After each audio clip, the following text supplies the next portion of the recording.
Welcome to the Tech Egg. Don't get scrambled. Enjoy the video. You begin by confirming the essentials.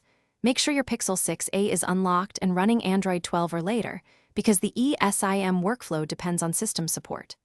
Once done, connect to a reliable Wi-Fi network and plug in if battery is low, since downloads may occur. Next, retrieve the carrier's Esim QR code or activation code. You need that now. You'll open Settings and navigate directly to Network and Internet to add a new mobile plan. You tap Add Carrier under Mobile Network and choose Scan QR code or enter details manually. That's how the carrier profile gets provisioned. After scanning, allow the phone to download and install the Esim profile.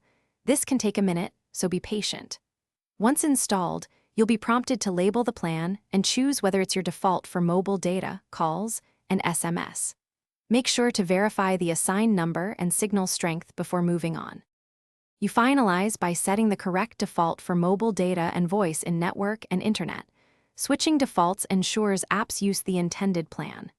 If activation stalls, restart the Pixel to force the system to reinitialize the Esim profile and network registration.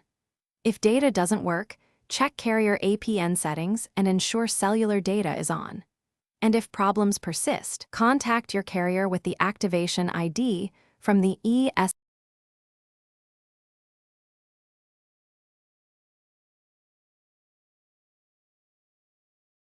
Thanks for watching. Consider subscribing if I helped unscramble your problems.